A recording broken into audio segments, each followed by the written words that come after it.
Good morning, I'm Jeff from the Overwatch team.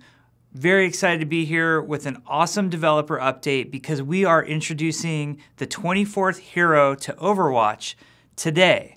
So we're here to talk about Orisa. Orisa is a brand new character.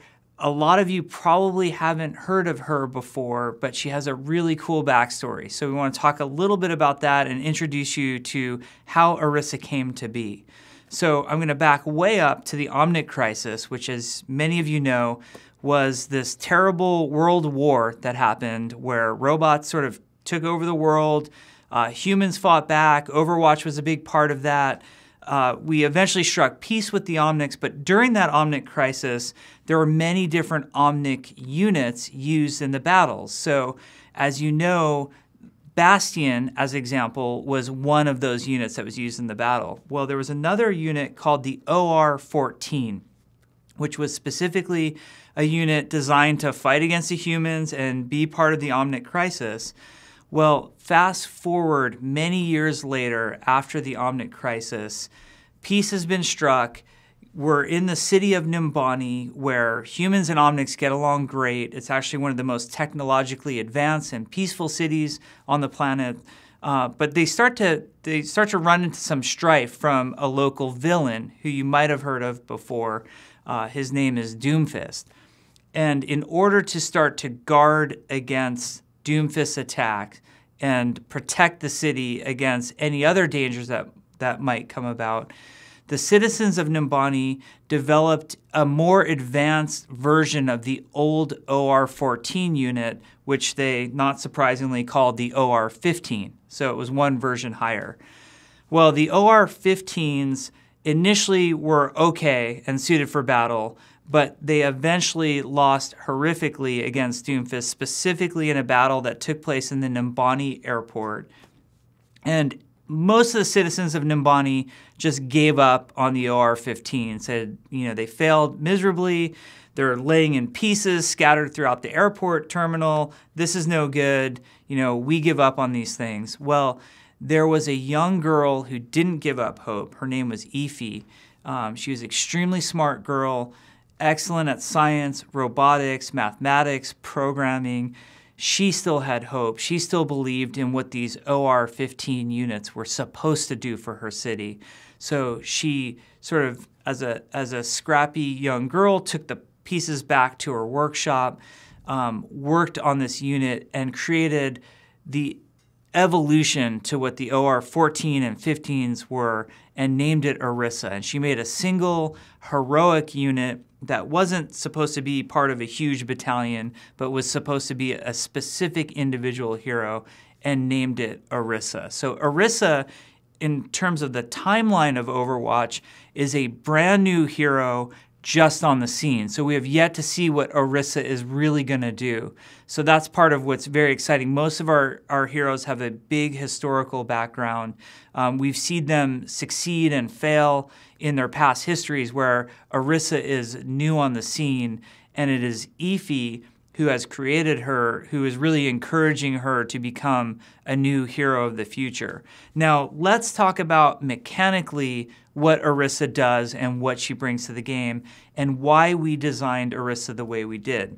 So let's talk about her abilities first. First of all, she's a tank. So she will be in the tank role. Her primary weapon is called the Fusion Driver.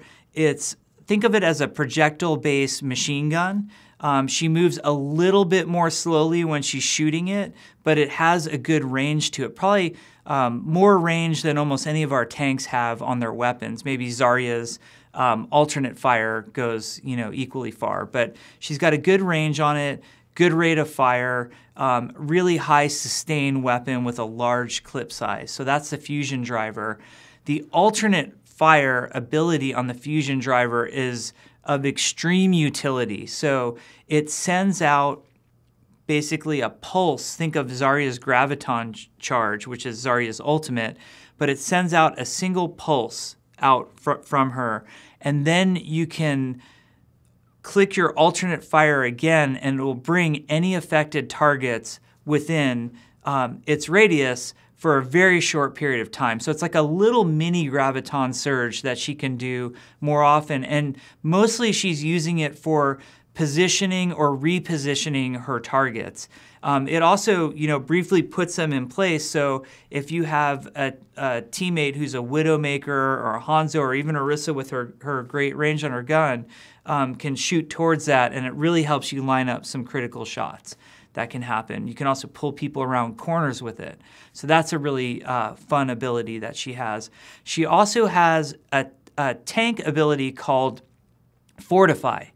And what Fortify does is it not only makes Orisa a little bit tougher, but it prevents Orisa from sustaining any sort of crowd control ability that might be used against her. So like the most obvious examples are maybe Pharah's Concussive Blast, which normally knocks people around, moves them out of position. If Orisa has Fortify on and she's going over that bridge in the Gardens of Lijiang Tower, you can't knock her off at that point. She's in place. Plus, she doesn't take as much damage as well. So Fortify is a very useful, very straightforward tank ability.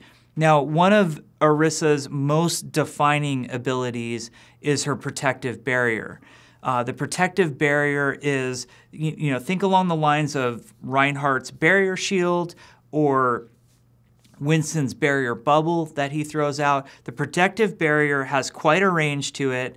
It's roughly the size and shape of about half of Winston's bubble, and it goes out anywhere where she targets it. So it could be in front of her, could be slightly off to the side. She could use it in close on herself, or she could use it, further in front of her to shield an ally. And it creates a barrier that has the normal amount of damage it can take, like other barriers in the game. You can destroy it. Things that go through barriers like Symmetra's Alternate Fire will go through this. So it's got a lot of utility to it and a lot of use and a lot of protectiveness. And lastly, there's her ultimate ability, which is her Supercharger. So she wears this drum-like item on her back.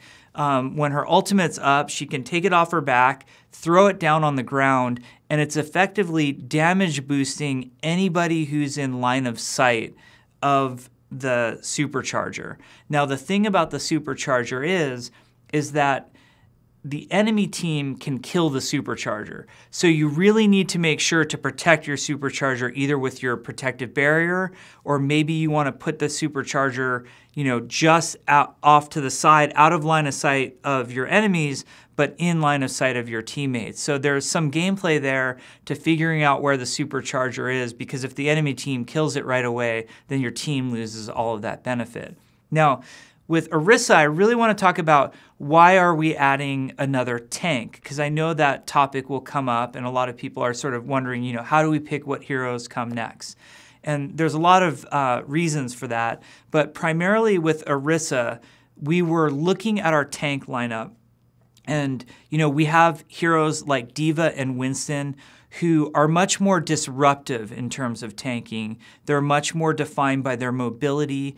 They like to get in, they like to get out, they don't stay in one place for too long. They cause a lot of disruption and harassment. You've got somebody like Roadhog, who he's all about punishing people who are out of position and positioning himself to punish people who are out of position. So, he plays a very different sort of role. But we were spending a lot of time looking at Reinhardt and saying, what really defines Reinhardt and why is he so important and critical to Overwatch? And we started to describe Reinhardt, the term that we would use on the development team was we'd call him an anchor tank. And what we mean by that is that Reinhardt almost anchors the entire team. The team, with a properly positioned Reinhardt, the team builds and positions around Reinhardt. Because he doesn't have a lot of mobility abilities, and because he has that Protective Barrier in front of him, you sort of know where to position yourself and when the team is going to engage or disengage based upon what Reinhardt is doing. So we like this idea of what we kept calling an anchor tank. And we felt like players needed more options in that sort of anchor tank role. We wanted another tank that teams could build around and position around. And even though we think that tanks like Winston and Diva are really great in what they bring to the game, they're not necessarily bringing what Reinhardt was bringing. So we hope that in Orisa, there is now another option to a low mobility tank, but one that brings a high amount of protection in her protective barrier, where you kind of see her on the battlefield and go, oh, okay, we're approaching from this angle. I will get behind Orisa. I'll follow Orisa. She'll put the barrier up. We'll follow her in and we'll engage in that regard. So we know that there are concerns about barriers in the game. We've actually, we've been working on Bassi and retuning him to be more effective against barriers. We do have some very effective heroes against barriers right now. For example, Symmetra with her alternate fire goes directly through them. Obviously, Reinhardt's Fire Strike goes through barriers as well. Junkrat's grenades do tremendous damage to barriers and will melt them very quickly. And if barriers become too much of a thing, we're looking at those in terms of balance and how to adjust accordingly. Most of all, we just wanted to bring a new and exciting hero to Overwatch. Not only does she fill a role that we felt was very needed, not just a tank, but one of these anchor tanks that you really build a team around. We also felt like Orisa was visually challenging. We often hear that, when it comes to female characters, they tend to be more limited in their size and appearance, where the male characters get these really big and challenging visual designs that are very exciting, and we've heard a lot of desire to have a very visually challenging female character. So that was fun for us to explore as well. So we really wanted to bring that to Overwatch.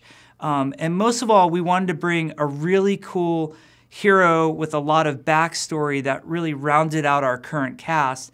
That is not only these old school heroes who took part in the old Overwatch and Talon and Omnic battles of the past, but really brought something new and gave us some new hope to look forward to what are the heroes of the future going to bring to Overwatch. So we're really looking forward to all the feedback we're going to get on Orisa.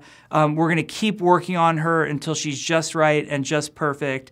We hope you enjoy her, and thank you very much. We'll see you soon.